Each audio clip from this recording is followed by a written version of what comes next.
না, আমরা কেউই একে অপরকে 1 ইঞ্চি জায়গা ছাড়িনি। টোটাদাকে দেখতে তো টোটাদা এক ফোঁটাও পাল্টায়নি। এই কাজটা না করতে পারলে আমার বড় লোকসান হয়ে যাবে। আর আমার ফার্স্ট ওটিটি, সো একটু নার্ভাসনেস তো কাজ করছিল।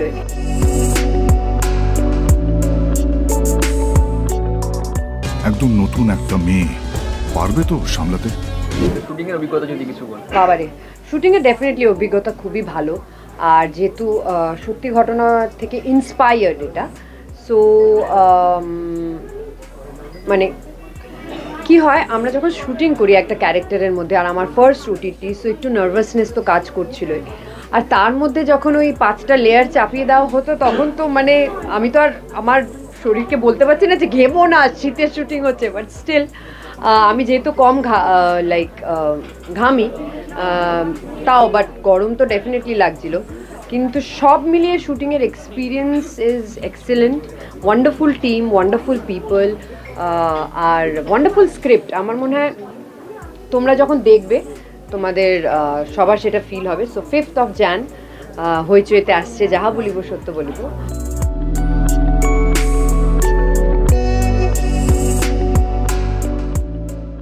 1 ইঞ্চি তো জায়গা ছাড়ুনি মিমিকে এই ইয়েতে। মিমিও আমাকে 1 ইঞ্চি জায়গা ছাড়েনি। জানতে চাইছি একটু এই এক্সপেরিয়েন্সটা যদি একটু বলেন। না, আমরা কেউই একে অপরকে 1 ইঞ্চি জায়গা ছাড়িনি, কারণ এটা ছাড়ার মতো জায়গাও ছিল না। প্রত্যেকে খুব ক্ষুধার্ত অভিনেতা অভিনেত্রী এখানে আছে, প্রত্যেকে। আমি শুধুমাত্র মিমির কথা বলবো না বা অনুজয়ের কথা বলবো না, আরও অনেক বুদ্ধদা আছেন, দেবেশ আছে, কৌশিক আছে, আরও অনেকে আছে যারা আমাদের ইন্ডাস্ট্রিতে বহু বছর ধরে কাজ করে যাচ্ছেন এবং তার ভালো কাজে স্বাক্ষর রেখেছে। তারা যখন সিনটা পেয়েছে তার আগে আমরা গল্প করছি, আনন্দ মানে ঠাট্টা করছি, ইয়ার্কি মারছি, কিন্তু যখন আমরা অ্যাকশন শুনছি, কেউ একে অপরকে 1 ইঞ্চিও জায়গা ছাড়ছি না, এবং সেটাই হওয়া উচিত। তুমি ছোটবেলা থেকে তুমি টোটাদার কাজ দেখে আসছো, আজকে 2 উকিলের লড়াই আমরা দেখতে চলেছি। টোটাদার থেকে কি কি শিখলে? He is very disciplined.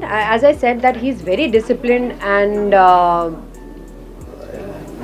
he inspires a lot with his discipline, with his hard work, and definitely যদিও মানে আমাদের একসাথে মানে এক পরপর সিন খুব একটা নেই, but I have admired him for a very long time, and definitely টোটাদাকে দেখতে তো টোটাদা এক ফোঁটাও পাল্টায়নি, একই রকম আছে। and I just want to know that what's the secret behind that. মানে আগেও যা দেখেছি এখনো তাই, মানে no change. So that definitely comes with discipline, and he's brilliant in this series, and yeah, that's it.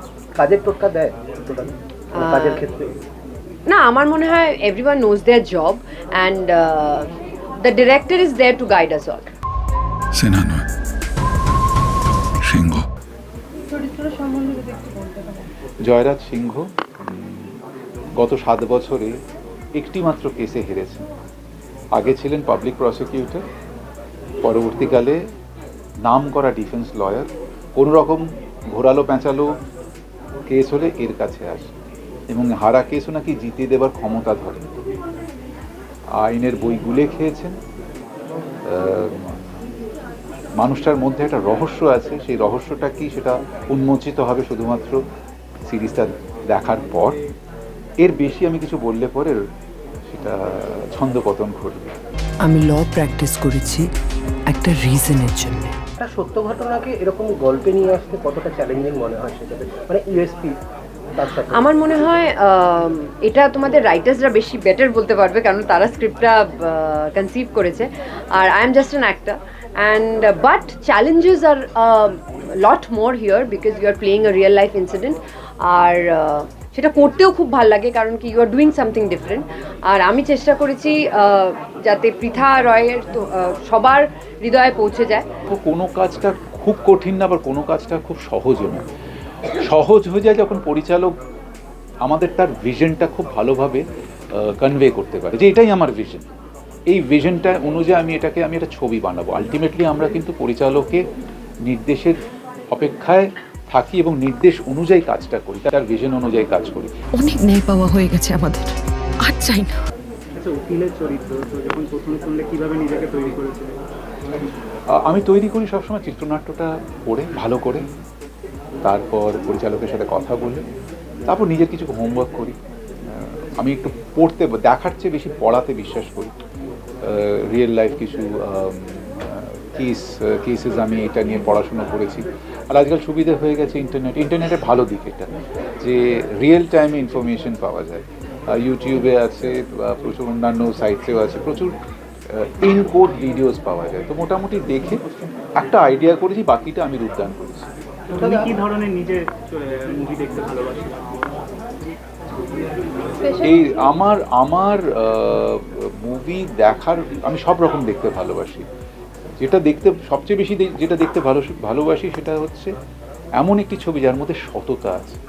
মানে আমি যদি ভায়োলেন্ট ছবিও বানাই তার মধ্যে যেন সততা থাকে, আমি যদি প্রেমের ছবিও বানাই তার মধ্যেও যেন সততা থাকে। জয়রাজের এগেইনস্টে কেসে জিততে গেলে you have to be the bloody best to do work. Mainly attract করেছিল চিত্রনাট্য, গল্পটা খুব সুন্দরভাবে লেখা হয়েছে, এবং তার থেকেও যেটা বেশি আমাকে অ্যাট্রাক্ট করেছিল একটা ইয়াং ছেলে, তার প্যাশন এবং তার ভিশন। তার নাম হচ্ছে চন্দ্রাশিস রায়, যিনি আমাদের পরিচালক। আর আরেকটা জিনিস, অফকোর্স যেহেতু হইচইয়ের কাজ আমি জানতাম সেটা কোয়ালিটির হবে, সেই সাপোর্টটা পাওয়া যাবে। তারপর আমার কোস্টার্স মিমি তো বটেই, আর অন্যান্যরা যারা ছিলেন প্রত্যেকেই খুবই প্রথিতযশা অভিনেতা অভিনেত্রী না হলেও তারা কিন্তু অসম্ভব প্রতিভা সম্পন্ন। তো এই সব মিলিয়ে আমার মনে হয়েছিল এই কাজটা না করতে পারলে আমার বড় লোকসান হয়ে যাবে। She fights back. হইচইকে আমি বলবো thank you for having me. অনেক দিন ধরেই কথা চলছিল, কিন্তু হয় না যে সঠিক সময় না হলে ঠিক কাজটা হয়তো হয় না। So I think this was the right time, right moment, right platform, and everything was right. Right script, right people, right casting, right writers, right actors. So yes, thank you for having me on this amazing, outstanding script.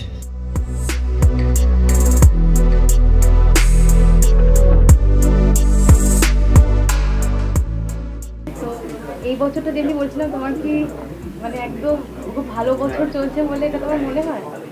ভালো বছর মন্দ বছর বল না, মানুষের ভালোবাসা এই বছরে একটু বেশি পাচ্ছি।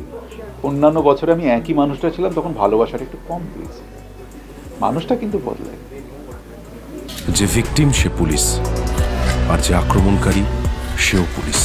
আমি একটা জিনিস ক্ল্যারিফাই করতে চাই, ঘটনাটার বীজ এটা সত্য ঘটনা অবলম্বনে বাকি যে চরিত্রায়ন করা হয়েছে, আমি বিশেষ করে জয়রাজ সিংহের কথা বলবো, অনেকেরই, তারা কিন্তু আমরা স্বকীয়তা বজায় রেখেছি। কোনো চরিত্র, কোনো জীবিত বা মৃত চরিত্রকে কোনো রকমভাবে অনুকরণ বা অনুসরণ করিনি, এটা আমি আগেই জানিয়ে রাখি।